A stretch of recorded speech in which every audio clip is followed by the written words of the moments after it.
Good morning and buenos dias. Today I want to talk about the three types of men that women deal with. Now, biblically, there are two types of men. Either he's wise or he's foolish. But for women, there are three types of men. There are the nice guy slash simp. There is the bad boy. And then there is the good man. So when it comes to the nice guy slash simp, he is the validator for the woman. He makes her feel good about who she is. And he incentivizes it and he compensates her for it.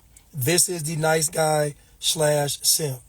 He gives the woman undeserved attention, undue praise, and that's what she gets from him. She uses him for that ego validation.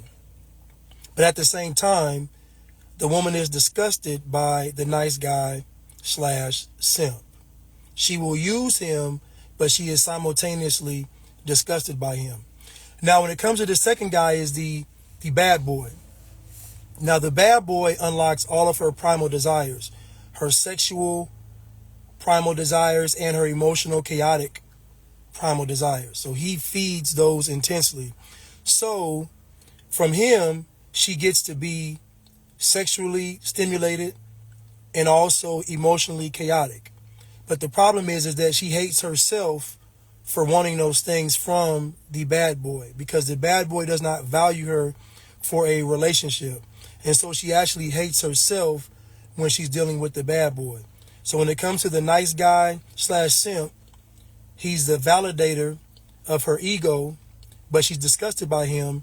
When it comes to the bad boy, he unlocks her primal sexual desires and emotional chaos, but she hates the fact that she desires a relationship with him.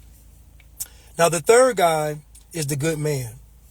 Now, the good man is the one that constantly reminds her of who she should be.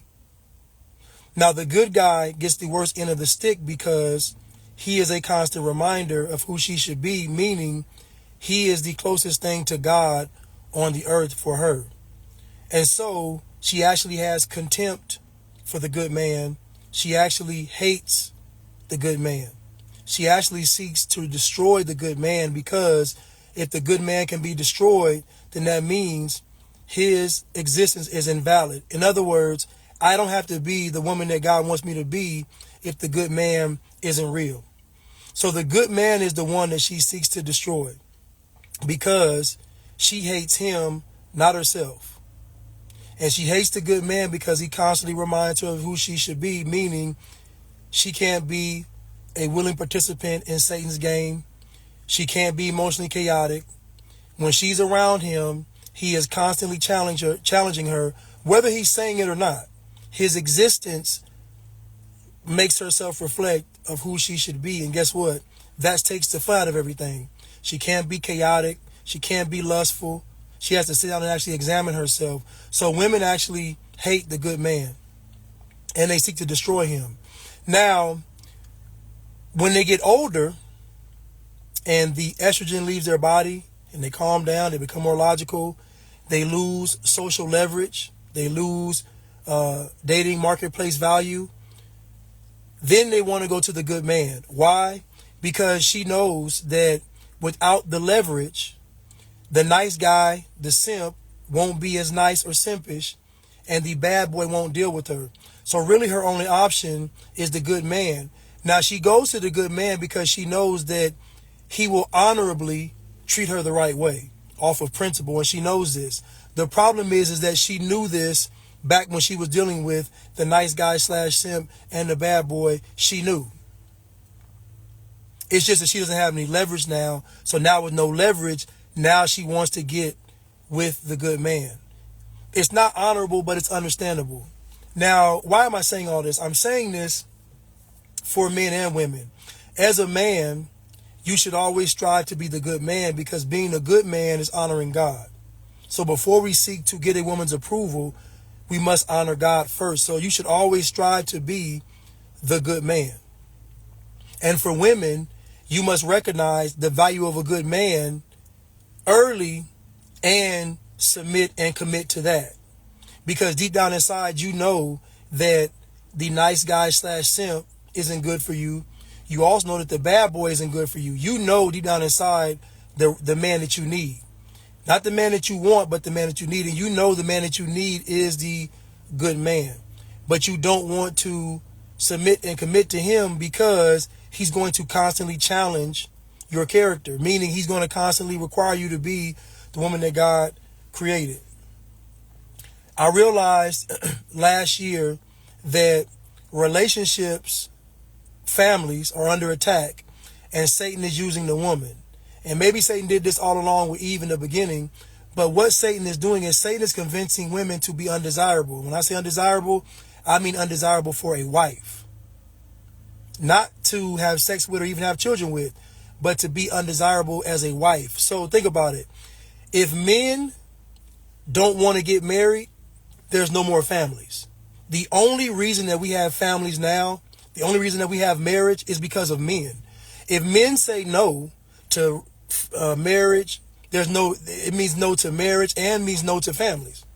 So men are the gatekeepers to relationships, marriage, and family.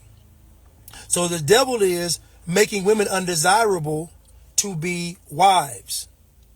But what he's highlighting is dysfunctional marriages and relationships and saying, oh, it's still possible. So in other words, Satan is highlighting marriages and relationships where the women lead and the men are silly and foolish, or the men are feminine and the women are masculine. Whatever dynamic but he's showcasing relationships and marriages that aren't biblical. They don't mirror God.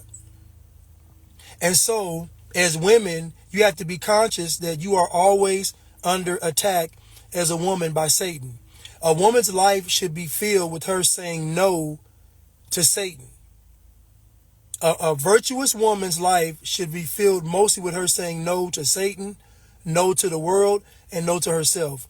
A man's life, if he's a righteous man of God, should be filled with him saying yes to God. Men and women have two different paths when it comes to God in this life. The woman should be saying no to Satan and the world and herself, and the man should be saying yes to the things of God. The man should be submitted to God, walking his purpose, then he has his wife, and in the woman it should be God, then the man. That is the only way a relationship is going to be able to yield the right fruits from a marriage between a man and a woman, if the man and woman are operating in that order. Otherwise, it's not going to work. And again, I say all this to say that I realize that there's such an intense attack on relationships now for a reason. I don't know the full reason now, but there's an intense attack on relationships, and women, you all are the number one target. You all have to recognize that your nature, your emotions are always going to work against you. You got to learn how to control them, subdue them. It means you have to submit to Christ. The man, your lust will always betray you.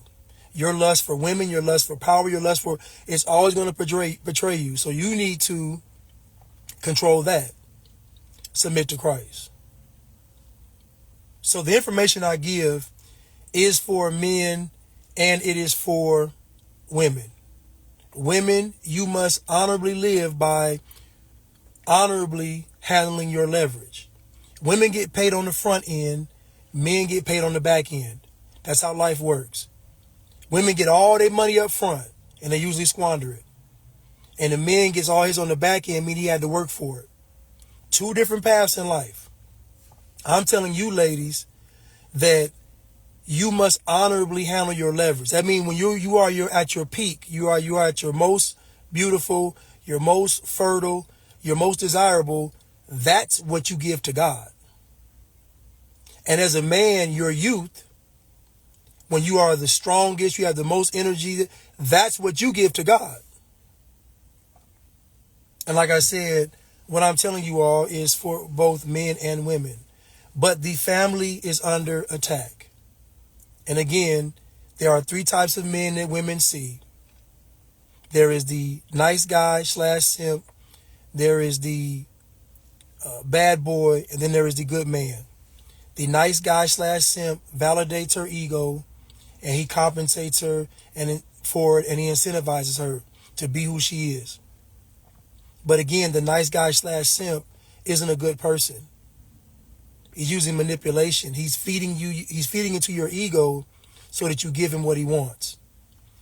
The bad boy unlocks all of your primal desires, sexually and emotionally, but he doesn't really value you.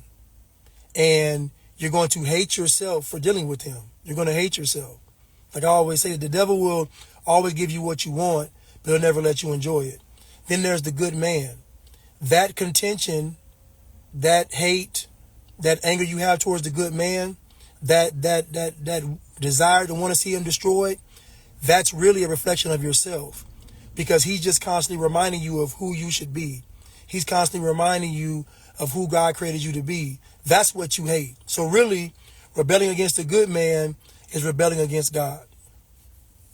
So women, you need to learn to control your nature and to control your emotions. Men, you need to learn to control your lust. Remember, men, it is God, purpose, then the woman. Remember, ladies, it's God, then the man. That is the only way you are going to see the full potential of a relationship. Listen, I love you all, and I will see y'all soon. Thank you.